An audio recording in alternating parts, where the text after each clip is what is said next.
actually a bacteria that grows down here in the cave. Kind of like a lichen. We call it moon milk. And the name moon milk actually comes from the Norse Eddas, ancient Viking poetry, where they tell the story of the dwarves that live deep under the mountain, coming out into the night, stealing the light of the moon, greedily hoarding that moonlight deep down into the darkness, and using it to brew their dwarf milk. Sounds tasty, right? Interesting. Also, if it sounds like Lord of the Rings, yes, it is.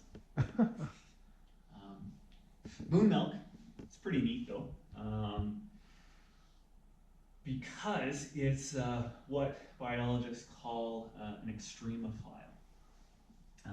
Extremophiles are living things that are perfectly adapted for life in really extreme conditions, like down here in the absolute darkness. Most of the living things that we know, ourselves included, when you really think about it, we are solar powered. Yes. Ultimately, all of the energy comes from that giant nuclear furnace in the sky. The moon milk, though, doesn't need the sun at all, because instead of photosynthesis, like what the plants do, the moon milk instead does chemo-synthesis. It's actually eating the sulfur minerals that are in the rock. Oh. And that's where it gets its energy from. So chemical energy instead of solar energy. Exactly, yeah. NASA is actually really interested in chemo-synthetic extremophiles.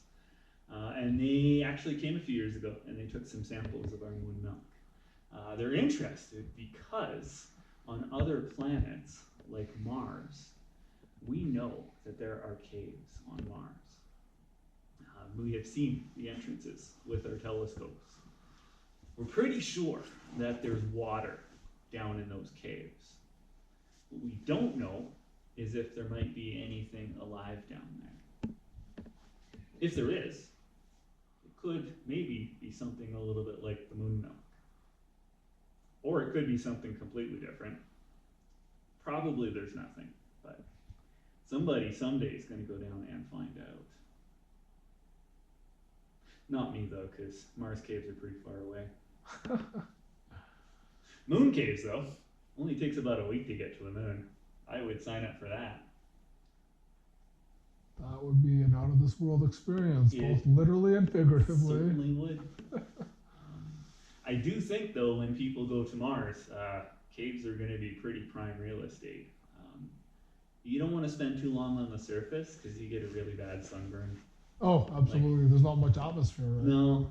Yeah, there's nothing to breathe, and like you get like a radioactive sunburn. Like, yeah.